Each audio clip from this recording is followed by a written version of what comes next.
Marrying for money sucks and I do not recommend it. Married a 40-year-old when I was 19. Started dating when I was 17. Yes, it was gross, but that's what happened. The only reason he married me is because I was hot. The only reason I married him is because he had money. I actually do have other redeeming characteristics, but he married me because I was hot. I know this. Everyone knows this. It doesn't feel great, but I can deal with it. We've been married 20 years. 4 kids. So we are stable and we have lots in common at this point. And we do love each other. But if I could go back and slap myself, I would. What nobody tells you, or they try and you don't listen because you're a dumbass teenager, is that marrying like this means you will fucking owe him. For everything. Every goddamn day. Not just in the bedroom, but in every other matter in your life. The stuff you never imagined someone else trying to decide for you. And you don't just owe him for the money. It's a lot heavier than that. He'll never say it out loud. But you'll know the deal. Fundamentally unequal. He'll pull rank at the most random times and it will make you feel like you're falling through the floor. I don't hate my life or anything. I accept that I made this bed and I have to lie in it, but I wouldn't recommend it to anyone else. My oldest daughter is 2 years younger than I was when I met my husband, and I can't imagine. My mom caught my dad with a 16-yo and covered it up. Well, 16 years ago we had 2 of my friends and their mother living with us while they went through a divorce. I was 15 and my friends were 14 and 16. I was away at another friend's house one night.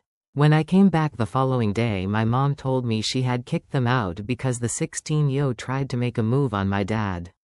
She absolutely slandered that poor girl's name. When I got into my 20s, it still sat in the back of my mind.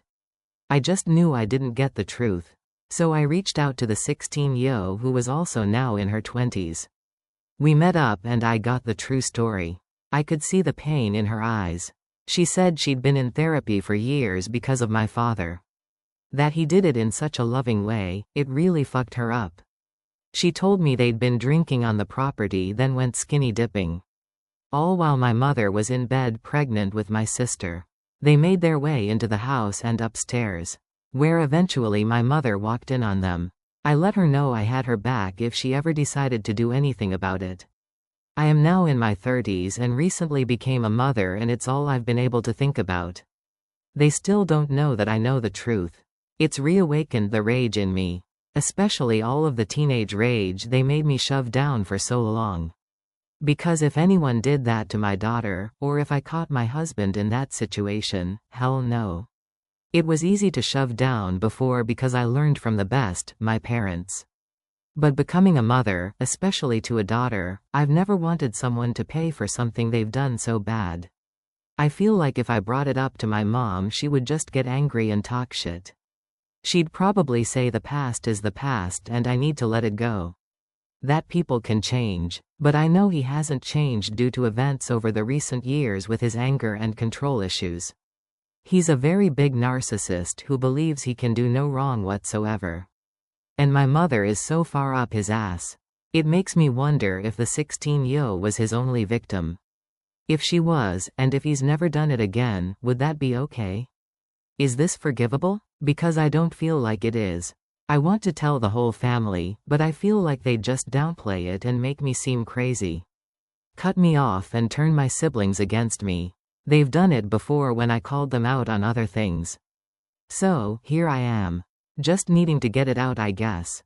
What would you do? I did a bad thing and now I have to live with it. 12 years ago, when I was 18, I visited my cousin's home for vacation like I usually do every year. Next to his house, there was this woman lived with her husband and 2 daughters. Just like always, we usually spent a lot of our time at her place playing cards and watching movies. She was so kind and beautiful. I loved her. She was also pretty cool around me. One day, while my cousins were out, I went to her house and found her alone doing chores. We talked, and she opened up about her life. She was actually venting, but my focus was on her body. Knowing she was vulnerable at the moment, I started to flirt with her. Assuming she wouldn't have any objection, I started to caress her back, and then within no time I hugged and kissed her. At first she stood there surprised, but since I didn't stop she kissed me back. And we ended up having sex. The whole thing just happened under 15 minutes. Yeah, I suck, and I am 100% sure I didn't satisfy her. I left and went to cousin's house. More I thought about what had just happened, more I panicked, fearing her husband would find out. The next day, she acted as if nothing had happened, so when I got the chance I asked about it and she said it was a one-time thing and I am still a teenager and I don't have to worry cause she's not going to tell anyone, and told me to do the same. Which relieved me. I stayed there for 2 more weeks before returning home. Then I got busy with my college and lost touch with them. The last time I saw her was at her daughter's wedding. We talked a little, and then she got busy with other guests. 2 years later, I learned from my mother that she had committed suicide. I called my cousin and asked about the details, and he told me that her husband was abusive to her mentally and physically and that she had been struggling for years, and he had seen her crying and complaining about her life to my aunt. I was devastated, regretting that I had only focused on my desires instead of her pain. I don't even know why she cooperated with my advances, maybe out of pity. I am not sure, but thinking back about that day, I might have noticed some bruises under her dress. Everything is a blur now, and I am worried that my brain is intentionally blocking the images. And last time I met her on that wedding she didn't look happy but tired. I even stalked her daughter on FB to look through her old wedding photos to see if she looked happy. There were rumors that her husband was involved in her death, especially since he remarried just 3 months into her death. I should have noticed the signs. I have seen him being sore loser and exhibit anger after losing a card game even when there is nothing at stake. I have seen him fighting with his daughter because she had a boyfriend. I knew both of his daughters were terrified of him, but that is pretty much normalized in my country.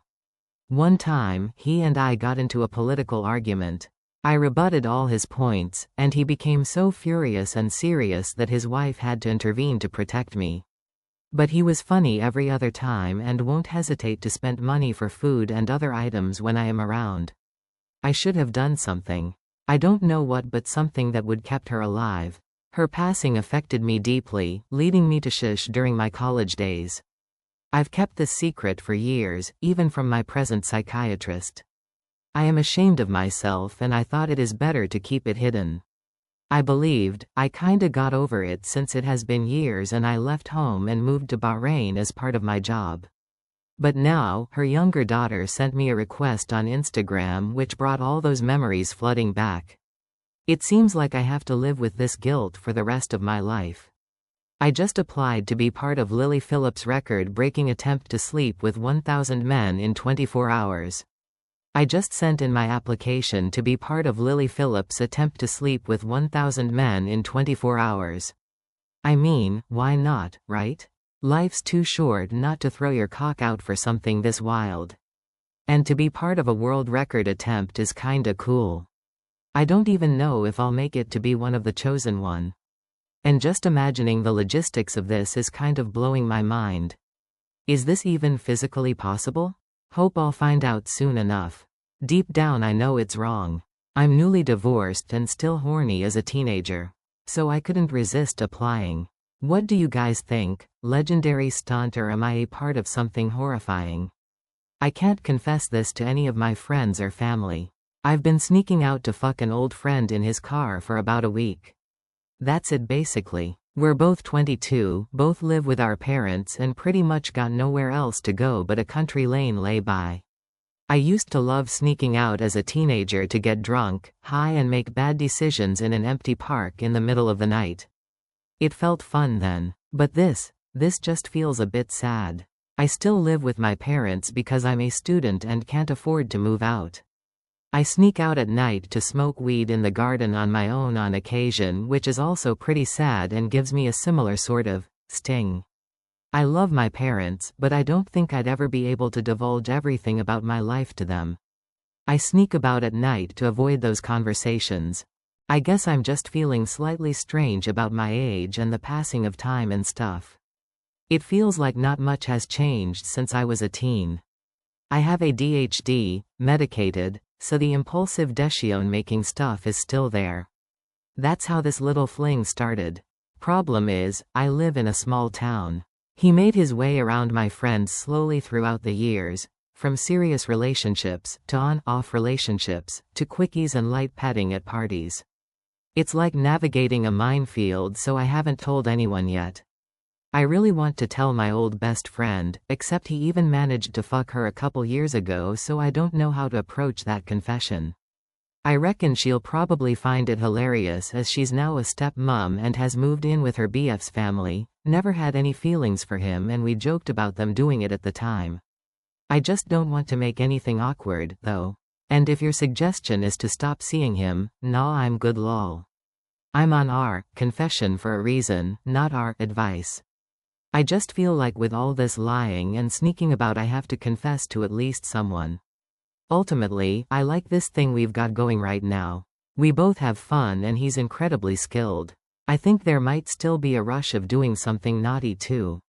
It's sort of nostalgic in a way. He was always sort of with someone else, or I was. We always got on really well and seemed to be on a similar wavelength. But this shouldn't turn into anything serious. We both know it wouldn't work and have had the discussion. He's part of the farming folk and I can't wait to move to the city. We're fundamentally different people from a life goals perspective. We both obviously love fucking each other, though, and it's nice to know I have a friend who's got my back, firmly, on his car seats. So there. I've confessed. 28:09. Update, been caught already. Ended up falling asleep at his and attempting to sneak back in the morning. Doors were all locked. Greeted by a disappointed mum with makeup down my face and an absolute rat's nest for hair, looking guilty as sin. Very odd vibes. Mum seems to feel somewhat betrayed. I'm putting my extremely profoundly disabled 7-year-old into a residential facility so I can forget he exists. I'm not sorry. I can't tell anyone this, even my therapist. Lambast me if you warn, and maybe I even deserve it. I only ask what you would do if you were in my situation. Not what you think people should do. What you would really do. I'm a single mom of 2 boys. 12 and 7. My husband passed away 3 years ago in a work accident. A very large portion of me believe it was a suicide. I can't see him ever making the mistake he made that caused his death, and he had taken an action just before that which ensured his coworkers weren't in the room. I fully believe he killed himself because of our younger son, and no one will ever change my mind. We were told when I was pregnant that he would have Down syndrome. We could handle that, even if it was severe. It turned out he has a chromosome deletion. His disorder is kind of rare, so I won't post which specific one, but suffice to say he'll never be anything more than he is now or has ever been. And what he is nothing. He doesn't appear to have any awareness and never has. His eyes are locked in one position, he doesn't respond to noise, touch, or pain. He is total care. He is capable of nothing. He is tube-fed and on oxygen. He is in diapers and will be forever. He makes no sounds, no attempts to communicate. He never even really cried as a baby. He has never made an attempt to interact with anyone or his environment. I'm not upset because I got a special needs, imperfect child. I feel the way I feel because this thing takes up 200% of my time and does nothing. I didn't get an imperfect child. I didn't get a child. I don't love him. He doesn't have any personality, there is nothing to love. And yet I'm responsible for him. In addition to his extreme delays, he's also medically fragile. Respiratory crises, fecal impactions, his autonomic nervous system doesn't function properly, issues with his G-tube, infections, pressure sores no matter what we put him on or how we position him. Our older son has suffered because his non-existent brother has colored everything in his life. He's had medical care get delayed because there's only one of me and Ho's brother is more critical. We do have a visiting home nurse, but only 20 hours per week, and we aren't eligible for more. I was starting law school. I gave up my dreams and my plan for my children for this potato. My older son can't do a lot of things he wants to do because of the younger's need for care and appointments. The final straw was I heard a sound. I went into younger son's room to check, thinking he had forgotten how to breathe again, and saw older son hitting him and screaming, You're why I don't have a mother. You're why I don't have a father. You're why I can't have friends over. You're why I can't be in sports. I didn't ask for you and I hope you die. Instead of being horrified, I watched. And younger son just did not react. No signs of pain or fear or upset. No reaction at all. He breathes but he is not alive. He doesn't know who I am. He doesn't know who older son is. He has no sense of self, life experience, or awareness of his surroundings. He doesn't need to be in my home. He doesn't know or care where he is. He is genetically my son but he is not family. My previously abused, brain-damaged cat who can't walk straight has more personality and is far more lovable than my child. In fact, I was looking forward to raising a Downs baby. Even one with severe impairments, for that reason. With disability can come gifts. This boy is not a gift.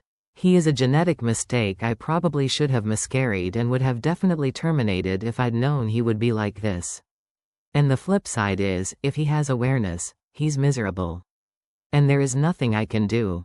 If he has likes and dislikes, no one knows what they are. If he is in pain, he can't tell anyone. If he wants anything, he can't communicate. He's had every imaginable therapy, nothing has made a difference. And so he's leaving our home on the 29th. I feel excited and relieved and then guilty because I know we'll be happier with him gone. He's already taken my husband and my son's father. He was working so much OT to pay for the cucumber's care. For the experimental therapies insurance wouldn't cover. Because this one was going to be the breakthrough. He was tired and defeated and disappointed. He sought counseling as well, but I don't think he could ever say the words, "I don't want my son in my home," either. He's ruined my older son. I was so wrapped up on the younger I never realized how ignored and damaged he was. He lost his father too. I didn't just lose my husband. He is my priority now and this malignant lump can be someone else's problem. At least they'll be paid a wage to care for him. At least they'll get a break from him when they punch out. I just want to never think of him again and I'm not sorry. And for that, I'm sorry. This post was absolutely not fiction. I added Tabasco to Wendy's chili and used it to get second place in a chili cook-off. Title basically says it all. This wasn't a professional organized competition. There was some BMX event with a couple hundred people and they always have a chili cook-off. I'm not much for cooking so I thought it would be funny to throw a bunch of Wendy's chili in a crock pot and see if anyone noticed. They didn't. I've been a vegetarian for roughly 12 years so this was a long time ago. Cop pulled me over and I called 911 and lied to get out of going to jail. When I was 19 I was running late to work in my tiny POS economy car and on fumes of gas I didn't come to a complete stop on a right turn. Lights behind me so I pull over. I know I've barely got any gas at all and was almost to a gas station, hence why I rolled through the stop a little. Trying not to have the car die. At the time, around 1995, a new digital phone had come out called VoiceSteam, now T-Mobile, and their whole big thing was the phones were digital and not cellular. They were the first phones with caller ID and one of the big things the salesman had said over and over was since it was digital the signal couldn't be triangulated or traced. Not that I cared but it stuck in my mind. Well, as I give the cop my license, registration and insurance card I got an idea. I knew if I was late to work I was going to lose my job. They were super strict there. So I get an idea and right after I hand the papers to the cop and he's walking back to his cruiser I called 911 and tell the operator I just saw a guy with what looked like a shotgun walk into a 7-Eleven that was about 2 blocks away. I confirmed the address then I hung up. About 30 seconds later the cops comes sprinting to my car and hands me all my stuff and rushed says, "Come to a complete stop next time." Then peels off to the direction of the store. Pushed my car to the gas station that I'd almost made it to and felt pretty pleased with my ingenuity. I was an idiot and I confess. Edit. Wow, this blew up. I forgot to mention I would have gotten arrested, booked and released, because I was driving with a suspended license for unpaid traffic tickets and I had a bench warrant for it. Because I'm an idiot. So it wouldn't have been just a few minutes late to work. The job was a physical high turnover one that didn't tolerate much. Thank you to the kind souls giving me these medals, awards. Don't think I deserve them, but I'll pass it along to those who do.